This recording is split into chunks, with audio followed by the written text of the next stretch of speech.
अस्सलामुअलैकुम नाजरीन, तुसी वेख रहे हो पंजाबी न्यूज़ ते मैं तुहाडा होस्ट वकास साइम। अज दुनिया क्रिकेट का वड्डा मुकाबला होने जा रहा है।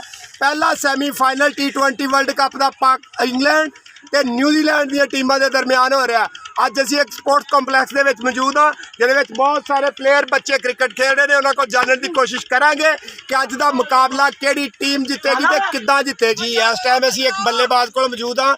अज उन्होंने को पूछांगे कि तुसीं किहनूं सपोर्ट कर रहे हो। जी भाईजान, तुसीं किहड़ी टीम नूं सपोर्ट कर रहे हो, न्यूजीलैंड या इंग्लैंड? मैं ही इंग्लैंड सपोर्ट करन दिया क्योंकि वो पिछले वर्ल्ड कप की फादर टीम है, तो इस करके वो मेरी फेवरेट टीम है। वैसे वो कई प्लेयर मतलब कि जोड़े गेम चेंजर ने, जिदा कि जोस बटलर आ, उन्होंने ओपनर प्लेयर आ, वो अच्छी परफॉर्म कर रहा है। उस बाद बॉलर जो फरार मेरे पसंदीदा बॉलर आ, वो मतलब कि मैं उन्होंने बॉलिंग परफॉर्मेंस बहुत लाइक करता। ओके, अज दे मैच दे विच जिहड़ी मेरी फेवरेट टीम इंग्लैंड है, क्योंकि इंग्लैंड जिहड़ी है वो थ्रू आउट जिहड़ा पूरे वर्ल्ड कप दे विच बहुत उन्होंने परफॉर्मेंस अच्छी दी है।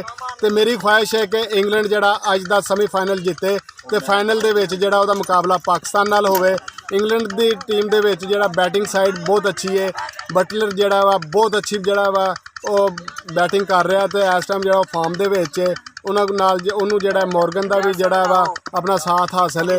तो मेरी ख्वाहिश है कि अज दे जिहड़ा मैच दे विच जिहड़ा वा इंग्लैंड जिहड़ा न्यूजीलैंड नूं शिकस्त फाश करे तो फाइनल दे विच जिहड़ा इहदा मुकाबला जिहड़ा ना पाकिस्तान दे नाल होवे। तुहानूं ये दसो कि अज दा जिहड़ा न्यूजीलैंड इंग्लैंड का मुकाबला है ਉਹਦੇ ਵਿੱਚ ਕਿਹੜੀ ਟੀਮ ਨੂੰ ਤੁਸੀਂ ਸਪੋਰਟ ਕਰ ਰਹੇ ਹੋ ਤੇ ਕਿਹੜੀ ਟੀਮ ਜਿੱਤੇਗੀ?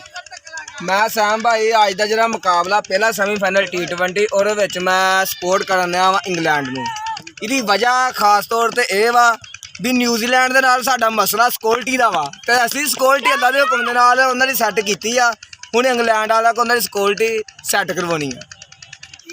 मैं अज न्यूजीलैंड नूं सपोर्ट कर रहा, दिलों कर रहा। मैं चाहुंदा वां कि न्यूजीलैंड अगे फैनल दे विच जावे, उत्थे जाके पाकिस्तान की टीम इंशाअल्लाह ताला फैनल च जाएगी। उत्थे जाके एक बारी फिर मोहम्मद आसफ, बाबर आजम ते दूसरे जिन्ने भी साडे प्लेयर ने एक बारी इन्हां नूं सिक्योरिटी दा मकसद समझाउण, इन्हां दी सिक्योरिटी एक बारी फिर टाइट करन। इंशाअल्लाह पाकिस्तान इन्हां नूं फैनल दे विच मिलेगा। ते मेरी पूरी दिली तौर ते सपोर्ट जिहड़ी न्यूजीलैंड दे नाल।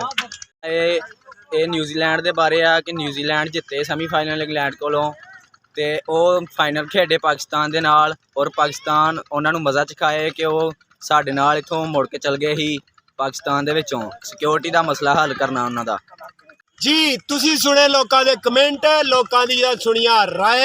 बहुत सारे लोग ये चाहते हैं कि न्यूजीलैंड जिते तो पाकिस्तान उन्होंने बंदोबस्त फाइनल च करे, तो कुछ लोग न्यूजीलैंड नूं इत्थे ही ब्रेक कर देना चाहते हैं। कहते हैं कि न्यूजीलैंड बस इत्थे ही रह जानी चाहिए है, इन्हों की सिक्योरिटी का मसला जरा टाइट हो जाए।